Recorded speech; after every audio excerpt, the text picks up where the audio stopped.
I finally caught up to One Piece and I'll admit it's pretty good. अब जो मैंने पूरी की पूरी स्टोरी देख ली है, I understand why you guys love it so much and I was wrong to call it trash.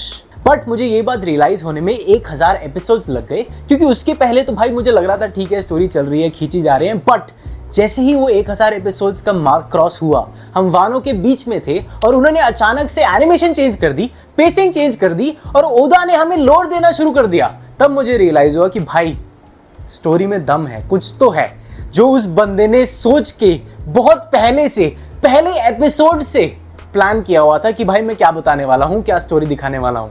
वानो की arc was a game changer. भाई वहां पहुंच के मुझे रियलाइज हो गया कि यहाँ पे कुछ तगड़ा होने वाला है। And Odin has now become my second favourite character after जोरो। ऑफ कोर्स जोरो is the ultimate waifu, but भाई ओडिन की story was masterpiece. Odin wouldn't be Odin if it wasn't boiled. ये बात सुनते ही जो हिट करता है ना भाई, मेरे आंसू टपक जाते हैं। And of course I want to talk about Oda. Bro is an absolute legend. उसको पता है कि एक स्टोरी कैसे सुनानी है।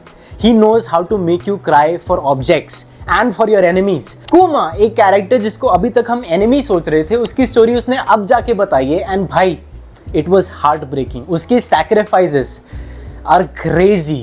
Oda knows how to build lore and that is what I love.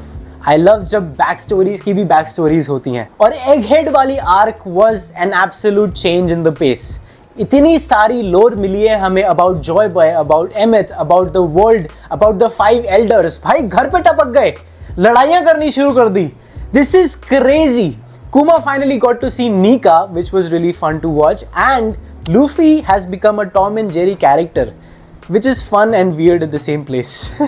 So now that I've seen One Piece, काफ़ी सारे लोग मुझसे पूछते हैं कि भैया मुझे देखना चाहिए, is it worth it? क्या मैं स्टार्ट करूँ या नहीं करूँ? तो तुम्हारे लिए मेरे पास 3 आंसर्स हैं। Number 1 is for the people जिनको एक ब्यूटीफुल स्टोरी देखना पसंद है।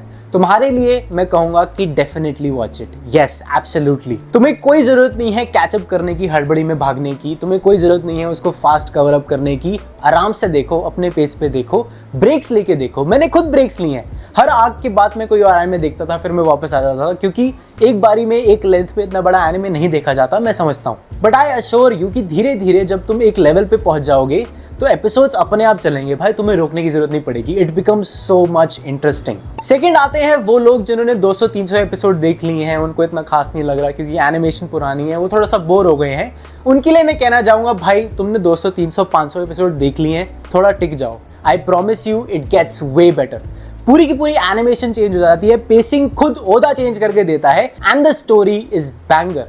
जो कैरेक्टर्स तुमने अभी देखे हैं वो बाद में आके बहुत बड़ा रोल प्ले करने वाले हैं, so don't miss out on it. So number 3 लोग आते हैं जिनको डर लगता है कमिटमेंट करने पे for 1000 episodes. It's too long, I get it. तुम्हारे लिए मेरे पास सिर्फ एक सजेशन है, तुम थोड़ा सा वेट कर सकते हो फॉर द न्यू अडेप्टेशन, जिसमें वो पेसिंग को और एनिमेशन को अपडेट करने वाले हैं। उसमें क्या होगा कि तुम साथ साथ पूरी की पूरी स्टोरी देख सकते हो, बट उसमें एक प्रॉब्लम है। हमें पता है कि वन पीस बहुत जल्दी खत्म होने वाला है, which means the hype is going to be crazy. And अगर तुम बहुत ज्यादा लेट हो जाओगे वन पीस को कैचअप करने में, तो you will miss the whole hype. ये सेम चीज हुई थी अटैक ऑन टाइटन के लिए, और ये सेम चीज हुई है माई हीरो एकेडेमिया के लिए। One Piece is the god level anime, don't miss out on the hype. And I'm not kidding, people are going to go crazy when One Piece ends because it's that huge. जब हमें पता लगेगा कि One Piece क्या है, जब हमें पता लगेगा कि लूफी की ड्रीम क्या है जो उसने टीज करी आफ्टर एगहेड आर्क, जिसके बारे में सारे लोग हंस रहे थे। I am sure it's something stupid and simple because Luffy is that kind of character. Bro, the world is going to go crazy.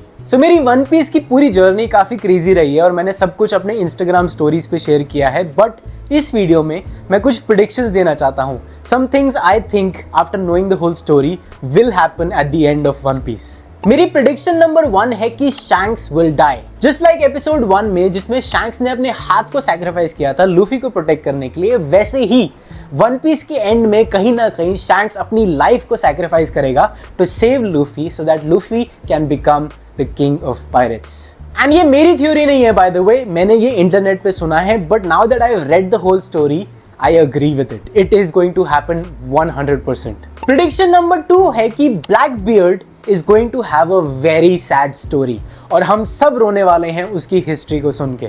One piece की हिस्ट्री गवाह है कि every villain has a very sad back story, just like Kuma, just like Big Mom, just like Kaido, black beard की भी कोई story होने वाली है जो कि ओदा धीरे धीरे रिवील करेगा, जो कि उसने अभी तक कुछ नहीं बताया हमें उसके बारे में।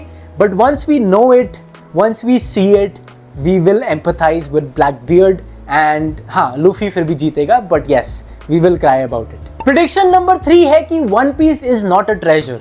मेरे हिसाब से it will be another poneglyph या फिर कुछ लेटर्स जो कि जॉय बॉय ने लिखे हैं टू द वर्ल्ड।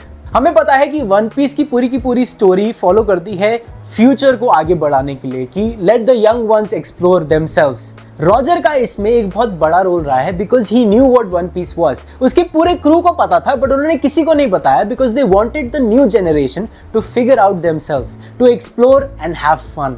जब उनको वन पीस मिला वो सारे के सारे हंसे और उन्होंने आइलैंड का नाम ही रख दिया Laugh Tale, which means it's a story which is very funny। और वो स्टोरी किसकी ही हो सकती है, या तो वो निका की होगी या फिर वो जॉय बॉय की होगी। I think Joy boy had a dream just like Luffy, और उसने अपनी ड्रीम किसी लेटर या पोनोग्लिफ पे लिखी हुई है, जस्ट लाइक उसने एक अपॉलॉजी लेटर लिखा था फॉर पोसाइडन, और वो ड्रीम वो फुलफिल नहीं कर पाया। तभी हम देखते हैं एमिथ और जुएशा को उसको अपॉलोजाइज करते हुए।